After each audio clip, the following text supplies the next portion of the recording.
Вітаю! Ви на каналі StyleTime.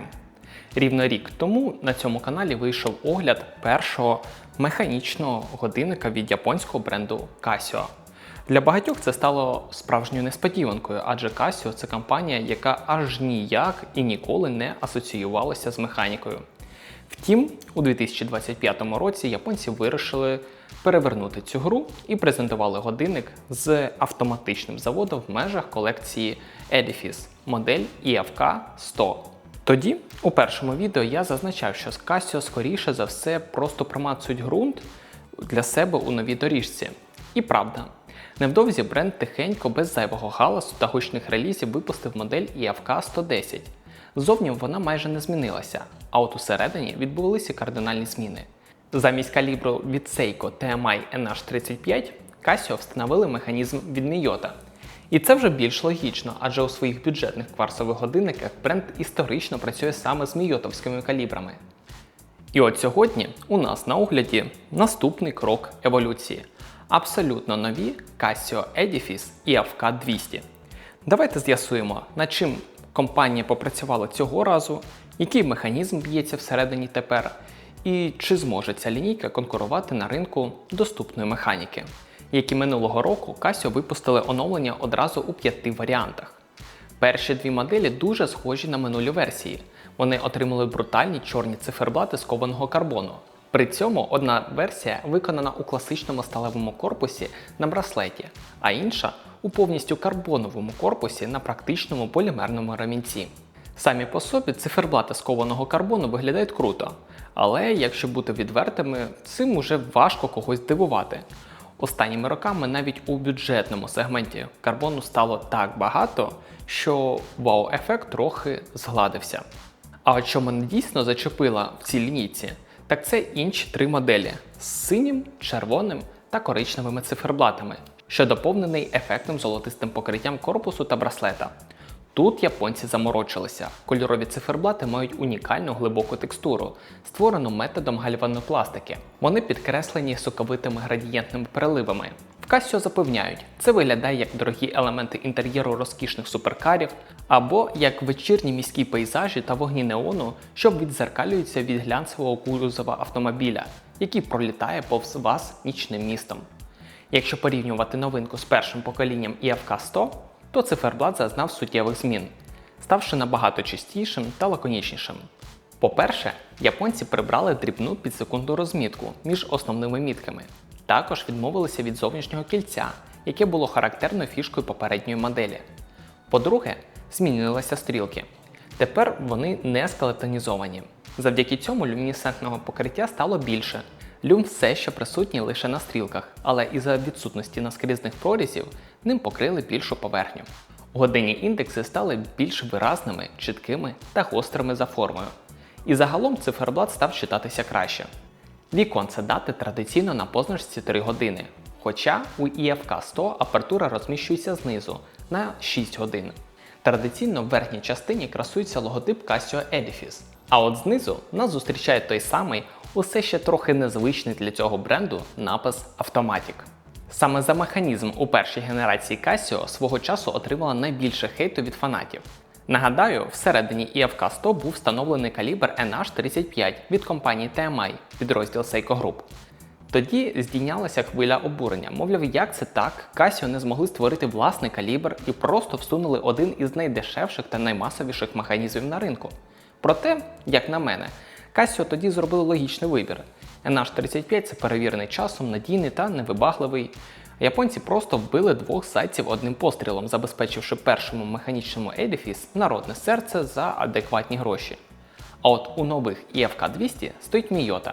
Найімовірніше, це той самий калібр Miyota 8215, що дебютував у проміжній моделі EFK 110.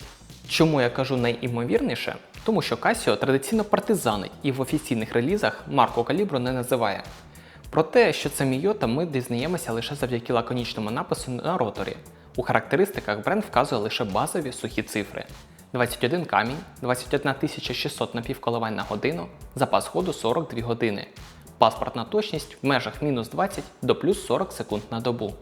Що вам варто знати про цей калібр на практиці? Тут реалізовано односпрямований автопідзавод. Тобто пружина заводиться лише тоді, коли ротор обертається проти годинникової стрілки. В інший бік він крутиться в холосту і абсолютно вільно.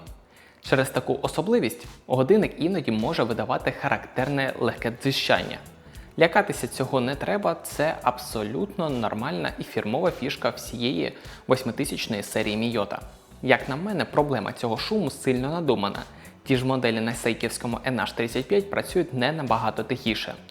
В усьому іншому цей механізм за своєю живучістю та популярністю нічим не поступається конкуренту від Seiko. Якщо з часом виникне потреба у сервісі, будь-який годинникар у найближчій майстерні обслужить його із заплющеними очима. Я особисто не беруся однозначно стверджувати, який із цих двох калібрів кращий. Тому напишіть ви у коментарях, що ви думаєте, який з калібрів краще. Окремий величезний плюс цієї лінійки – це безумовно сапфірове скло. Casio залишили його і в новому поколінні. Сапфір стійкий до подряпин і завжди забезпечує моделі шалену конкурентну спроможність на ринку, про яку ми ще поговоримо трохи згодом. Сам корпус зазнав дуже серйозних еволюційних змін. Його силует наблизився до класичної форми корпусу подушки з дещо ширшою центральною частиною. Краї безеля тепер мають витончений нахил та висічені плавними контурами. Вушка отримали акуратний вигин, який з'єднує компактний 38-мм корпус із браслетом. Поєднання чітких пласких поверхень та вигнутих ліній, плюс матового сатинування і дзеркального полірування на гранях надає корпусу сяйва і візуальної глибини. Попри те, що безель став візуально масивнішим, на руці годинник відчувається добре. Секрет криється саме в обробці поверхонь. Ідеальні переходи між площинами та заокруглені контури біля вушок роблять загальне сприйняття годинника більш округлим і ергономічним, ніж у першого покоління EFK-100. Габарити новинки складають 43,6 мм у довжину, акуратні 38 мм у діаметрі та 11,9 мм у товщину. Загальна вага сталевої версії – 153 грами. Окремої уваги заслуговує сталевий браслет. Він інтегрований у корпус і складається з литих ланок аж подібної форми із заокругленими краями. Більша частина поверхні браслета має практичне сатиноване оздоблення. Але ось ці аж подібні елементи чергуються з центральними ланками, краї яких відполіровані до дзеркального блиску. Сама застібка тут також лита, що є плюсом для цього цінового сегмента. Вона перекрашена фірмовим гравіюванням з логотипом Edifice і розтібається за допомогою двох акуратних полірованих кнопок з боків.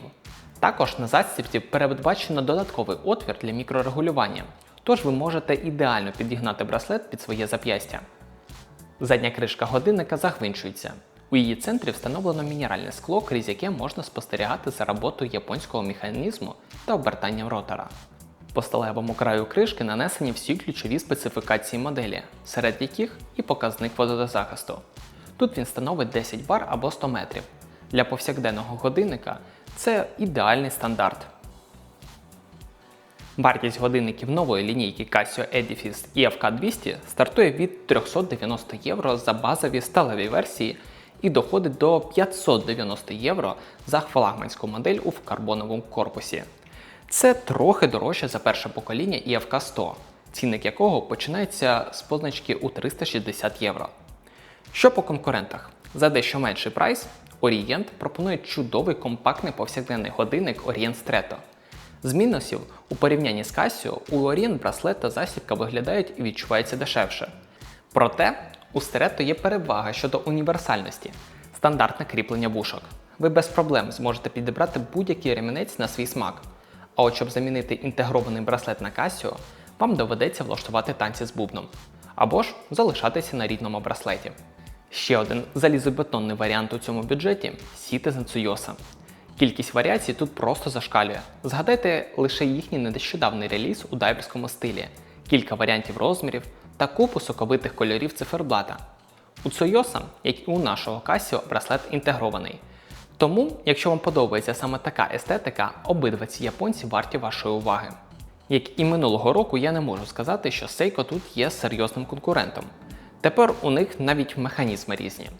Найбільш схожою за духом є серія SNXS із культовим корпусом Hebitama. Але якщо просто подивитися на сухі цифри характеристик, Seiko виглядає слабше. За вищу ціну ви не отримаєте тут ні сапфірового скла, ні литої застібки. Тому за співвідношенням ціна-характеристики Seiko тут явно програє. Ну і минулорічна модель, яка була трохи більшою, більш кутастою та мала менш класичний суто спортивний стиль. Що ж до зміни механізму, з Seiko на Miyota я не братиму судити, який із цих механізмів кращий чи надійніший. Тут панує абсолютний паритет, адже обидва калібри перевірені роками і грають в одній ціновій категорії. Що ж, тепер можна стверджувати, японці всерйоз взялися за цей механічний напрямок. Адже минулорічний дебют серії IFK 100 я виявився переконливим у плані продажів. Можу поділитися і на прикладі нашого магазину. Ці моделі майже не затримувалися на поличках, а на версію з чорним карбоновим циферблатом взагалі була черга.